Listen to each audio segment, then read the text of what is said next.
പൊതുമരാമത്ത് ടൂറിസം വകുപ്പ് മന്ത്രി അഡ്വക്കേറ്റ് മുഹമ്മദ് റിയാസിനെ ആദരപൂർവ്വം ക്ഷണിക്കുകയാണ്.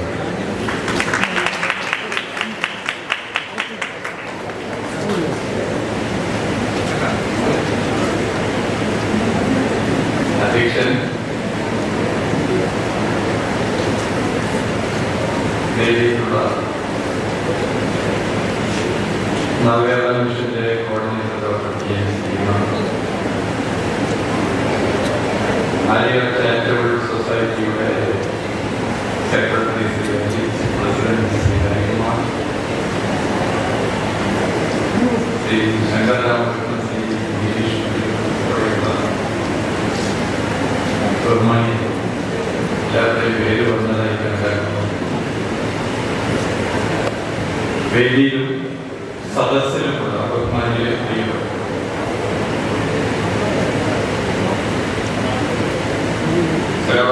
ചാരിറ്റബിൾ സൊസൈറ്റി വളരെ മാതൃകാപരമായി ഒട്ടേറെ പ്രവർത്തനങ്ങൾ നടത്തി വരികയാണ്. ഇവിടെ SSLC, +2, PG പരീക്ഷകളിൽ ഉന്നത വിദ്യ നേടിയ കുട്ടികളെ അനുമോദിക്കുന്നതും നാടിന്റെ ഭാവിയെ കരുത്തുറ്റതാക്കി മാറ്റിത്തീർക്കുക എന്നുള്ള ലക്ഷ്യത്തിന്റെ കൂടി ഭാഗമായിട്ടാണ് തിളക്കം 2024 മികവുറ്റ വിജയം നേടിയ വിദ്യാർത്ഥികളെ ആദരിക്കുന്നതോടൊപ്പം പല സാമൂഹിക സാഹചര്യങ്ങളും വിദ്യാർത്ഥികൾക്ക് മികവുറ്റതാക്കി പരീക്ഷകളെ മാറ്റിത്തീർക്കാൻ, പഠനത്തെ മാറ്റിത്തീർക്കാൻ സാധിക്കാതെ പോയവരുണ്ട്. അവർക്ക് കൂടി കൈത്താങ്ങായി മാറുന്ന ഒട്ടേറെ ഇടപെടലുകൾ വിദ്യാർത്ഥികൾ ഈ നാടിന്റെ ശോഭനമായ ഭാവിയുടെ പ്രതി ഇന്നത്തെ കാലഘട്ടത്തിന്റെ പ്രത്യേകത +2 കഴിഞ്ഞാൽ അല്ലെങ്കിൽ SSLC കഴിഞ്ഞാൽ ഒട്ടേറെ ഓപ്ഷനുകൾ വിദ്യാഭ്യാസ മേഖലയിലുണ്ട്. തിരഞ്ഞെടുക്കാറുണ്ട്. നേരത്തെ SSLC കഴിഞ്ഞാൽ ഒന്നുകിൽ ഫസ്റ്റ് ഗ്രൂപ്പ് അല്ലെങ്കിൽ സെക്കൻഡ് ഗ്രൂപ്പ് എന്നാണെങ്കിൽ ഇന്നതിന് മാറ്റം വരും. കൈകളിലുള്ള മൊബൈൽ ഫോണിലൂടെ തന്നെ ഇപ്പൊ കയ്യിൽ മൊബൈൽ ഫോണുള്ളവർ പേടിക്കുന്നുണ്ട്. ഒരു വിരലമർത്തിയാൽ ഏത് കോഴ്സ്, എന്തൊക്കെയാണ് അതിന്റെ സാധ്യത എന്ന് മനസ്സിലാക്കി കോഴ്സുകൾ തിരഞ്ഞെടുക്കാൻ വേണ്ടി വിദ്യാർത്ഥികൾ തന്നെ മുന്നിട്ട് ഇറങ്ങുന്നു എന്നുള്ളതാണ് അതിന്റെ മുമ്പ് രക്ഷിതാക്കളിൽ 1ാം ഗ്രൂപ്പ് അല്ലെങ്കിൽ 2ാം ഗ്രൂപ്പ്, ഫസ്റ്റ് ഗ്രൂപ്പ് അല്ലെങ്കിൽ സെക്കൻഡ് ഗ്രൂപ്പ് എന്നുള്ള നിർബന്ധമാണെങ്കിൽ ഇന്ന് കുട്ടികൾ തന്നെ ഒട്ടേറെ സാധ്യതകളെ തിരഞ്ഞെടുത്ത് മുന്നോട്ട് വരുന്നു എന്നുള്ളതാണ് പ്രത്യേകത. രക്ഷിതാക്കൾ അതിലോട്ടും ഭയപ്പെടേണ്ട ആവശ്യം വരുന്നില്ല, ആശങ്കപ്പെടേണ്ട ആവശ്യം വരുന്നില്ല. അപ്പൊ സമൂഹത്തിൽ ഇന്ന് ശാസ്ത്ര സാങ്കേതിക വിദ്യയുടെ വികാസത്തിന്റെ ഭാഗമായി പുതിയ പുതിയ കോഴ്സുകളും അതിന്റെ സാധ്യതകളും കടന്നു വരുന്ന ഘട്ടത്തിലാണ്. ഒരു പ്രദേശത്തെ കുട്ടികളെ ആകെ ആദരിക്കാൻ, അനുമോദിക്കാൻ ഇവിടെ അലിയ ചാരിറ്റബിൾ സൊസൈറ്റി തയ്യാറാക്കി. അതിന്റെ തിളക്കം 2024 വളരെ സന്തോഷത്തോടു കൂടി ഉദ്ഘാടനം ചെയ്തതായി അറിയിക്കും. മറ്റു കാര്യങ്ങളിലേക്ക് ഞാൻ വിശദമായി സംസാരിക്കാൻ ഉദ്ദേശിക്കുന്നില്ല. കുറച്ചുകൂടി നേരത്തെ ഇവിടെ എത്തിച്ചേരേണ്ടതായിരുന്നു. ഓഫീസിൽ നിന്ന് ഇറങ്ങുമ്പോഴാണ് ഒരു പെട്ടെന്നൊരു പ്രയാസം, ഒരു പ്രശ്നത്തിൽ ഇടപെടേണ്ടി വന്നത്. അത് കാരണം കുറച്ച് സമയം പോയതാണ്. കേരളത്തിൽ കാലത്തിന്റെ മാറ്റത്തിനനുസരിച്ച് വിദ്യാഭ്യാസ മേഖലയിൽ മാറ്റങ്ങൾ കൊണ്ടുവരുവാനുള്ള എല്ലാ ശ്രമവും സംസ്ഥാന സർക്കാർ നടത്തി വരികയാണ്. ഒരു അഭിമുഖത്തിൽ പങ്കെടുക്കുന്നു. നമുക്ക് ഭയങ്കര ബാധ്യതയോട് പറഞ്ഞിരിക്കുകയായി. പക്ഷെ ഞാൻ വീട്ടിൽ പ്രതീക്ഷിക്കാത്ത ഒരു നിലയാണ്. നമ്മളോടൊരു ചോദ്യം ചോദിച്ചാൽ നമ്മൾ ഉത്തരം പറഞ്ഞു. ആ പറഞ്ഞ ഉത്തരത്തെ ബേസ് ചെയ്തുകൊണ്ട് അടുത്ത ചോദ്യം വരിക.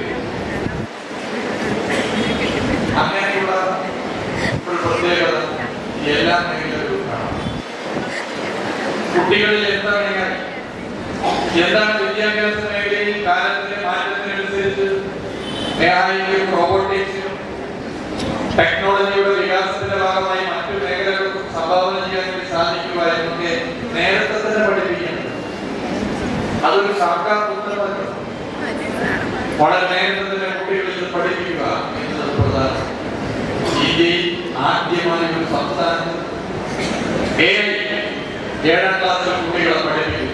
ആ സംസ്ഥാനം നമ്മുടെ കേരളമാണ് എന്നുള്ളത് വളരെ സന്തോഷത്തോടു കൂടി പറയാൻ ഞാൻ ആഗ്രഹിക്കുന്നു. 7ാം ക്ലാസ്സിലെ കുട്ടികളെ ആർട്ടിഫിഷ്യൽ ഇന്റലിജൻസ് പഠിപ്പിക്കുന്ന സംസ്ഥാനമായി നമ്മുടെ കേരളം മാറ്റമാണ്. ഇത് മാധ്യമങ്ങൾ എത്രത്തോളം റിപ്പോർട്ട് ചെയ്യുന്നത് സംശയം. കാരണം മാധ്യമങ്ങൾ ഈ സർക്കാരിനുള്ള സ്നേഹം വല്ലാതെ കൂടുതലാണ്. എങ്ങനെയൊക്കെ സർക്കാർ സ്നേഹിക്കാൻ പറ്റും അങ്ങനെയൊക്കെ കേരളത്തിലെ ദൃശ്യ അച്ചടി മാധ്യമങ്ങളിലെ വാർത്തകളോട് സ്നേഹിച്ചു. നെഗറ്റീവ് വാർത്തകൾ പരമാവധി കുത്തിവെക്കുന്നതിന്റെ നേട്ടോട്ടത്തിലാണ്. അത് അവരുടെ ഉടമകളുമായി ബന്ധപ്പെട്ട പ്രശ്നമാണ്. ഇത്തരം പുസ്തക മാധ്യമങ്ങൾ അവരുടെ ഉടമകൾ താല്പര്യപ്പെടുന്ന കാര്യങ്ങൾ ചെയ്യുന്ന ഒരു സർക്കാരല്ല കേരളത്തിൽ. മാധ്യമങ്ങളുടെ തടസ്സമായി കേരളത്തിലെ സർക്കാർ പൊതുജനങ്ങളുടെ താല്പര്യത്തെ മുൻനിർത്തിക്കൊണ്ട് പല നിലപാടുകൾ മുന്നോട്ട് പോകുന്നു എന്നുള്ളതാണ്. വിദ്യാഭ്യാസ മേഖല, പൊതുവിദ്യാഭ്യാസ മേഖലയുടെ ശാക്തീകരണത്തോടെ വിദ്യാഭ്യാസ മേഖലയിൽ പണം ഉണ്ടാക്കുക എന്നുള്ള ലക്ഷ്യം വെച്ചുകൊണ്ട് അതൊരു കച്ചവട താല്പര്യത്തിന്റെ ഭാഗമായി ഇടപെടുന്ന സ്വകാര്യ മേഖലയിലെ ശക്തികൾക്ക് ഇടപെടുന്ന സർക്കാർ കണിലെങ്ങാനാണ്. സ്വകാര്യ മേഖലയിൽ വിദ്യാഭ്യാസ സ്ഥാപനങ്ങൾ നടത്തുന്ന എല്ലാവരും അതുപോലെയാണെന്ന് അഭിപ്രായം നമുക്കില്ല. എന്നാൽ ചില കച്ചവട താല്പര്യത്തോടുകൂടി അവിടെ പൊതുവിദ്യാഭ്യാസ ശാക്തീകരണത്തിന് വേണ്ടി മുന്നോട്ട് വരുന്ന ഇടതുപക്ഷ സർക്കാർ കണിലെങ്ങാനാണ്. ആരോഗ്യമേഖല, ധർമാശുപത്രികളെ സംരക്ഷിക്കുന്നതിന് വേണ്ടി ഒട്ടേറെ നിലപാടുകൾ ആരോഗ്യ മേഖലയിൽ കേരളത്തിലെ സർക്കാർ സ്വീകരിച്ചു വരുന്നു. സ്വാഭാവികമായി ആരോഗ്യ മേഖലയിൽ സ്വകാര്യ സംരംഭങ്ങൾ പണം ഉണ്ടാക്കാൻ വേണ്ടി നടത്തുന്ന ചൂഷണത്തിന് അതൊരു തടസ്സമാണ്. അതുകൊണ്ട് കേരളത്തിലെ സർക്കാർ ആ മേഖലയിൽ ചിലർക്ക് കാണിച്ച കാരണമാണ്. ഇങ്ങനെ ഓരോ മേഖലയെടുത്ത് പരിശോധിച്ചാലും ഒരു ബദൽ ഉയർത്തി മുന്നോട്ട് പോകുന്ന സർക്കാരാണ് ഇടതുപക്ഷം.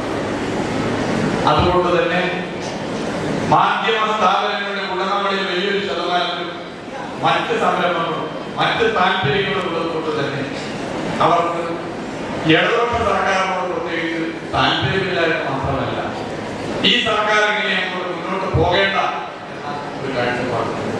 അതിന്റെ ഭാഗമായി കിട്ടുന്ന അവസരത്തിലൊക്കെ സ്നേഹം പ്രകടിപ്പിക്കാൻ അവർ തയ്യാറാണ്. സർക്കാർ ചെയ്യുന്ന നല്ല കാര്യം ബോധപൂർവ്വം മാറ്റി എന്തെങ്കിലും ഒരു ചെറിയ പ്രശ്നമുണ്ടെങ്കിൽ മുന്നോട്ടുള്ള കുതിപ്പിന് വലിയ പ്രയാസമായി. വ്യവസായ മേഖലയായാലും ടൂറിസം മേഖലയായാലും നെഗറ്റീവ് വാർത്തകൾ വരുമ്പോൾ ആളുകളിൽ നമ്മുടെ സംസ്ഥാനത്ത് ഒരു മാധ്യമം ഇല്ലാതായി മാറും. ഇങ്ങനെയുള്ളൊരു പ്രത്യേക സാഹചര്യത്തിലാണ് നമ്മൾ. പക്ഷെ ഇവിടെ സോഷ്യൽ മീഡിയയിലൂടെ ആളുകൾ കാര്യങ്ങൾ മനസ്സിലാക്കും. സോഷ്യൽ മീഡിയയിലൂടെ സർക്കാർ ചെയ്യുന്ന നല്ല കാര്യങ്ങളെ തിരിച്ചറിയും. 2 ദിവസം മുമ്പ് ചേർന്ന മന്ത്രിസഭാ യോഗം അവയവമാറ്റ ശസ്ത്രക്രിയയ്ക്ക് വേണ്ടി സർക്കാർ ഒരു ആശുപത്രി തുടങ്ങുന്നു എന്നുള്ള തീരുമാനമായി. അവയവമാറ്റം ഇന്ന് വലിയ നിലയിൽ നടക്കുമ്പോൾ അവിടെയും സ്വകാര്യ താല്പര്യങ്ങളും കച്ചവടവും കടന്നു വരികയാണ്. അവിടെയാണ് അത്തരം സ്വകാര്യ താല്പര്യങ്ങളും കച്ചവടവും വിവാദങ്ങളും നമുക്ക് ചുറ്റുമുണ്ടാകുമ്പോൾ സർക്കാർ തന്നെ ആ മേഖലയിൽ ഇടപെടും. അവയവമാറ്റ ശസ്ത്രക്രിയയ്ക്ക് വേണ്ടി മാത്രമായ ഒരു ആശുപത്രി കൊണ്ടുവരാൻ താല്പര്യപ്പെടുന്നു. ഇത് വളരെ പുരോഗമനപരമായ പോസിറ്റീവായ ഒരു നിലപാടാണ്. ജനങ്ങളിൽ എത്തിക്കാതിരിക്കാനുള്ള ശ്രമമാണ്. അവിടെ സർക്കാരിന്റെ പ്രതീക്ഷ പുതിയ തലമുറയാണ്.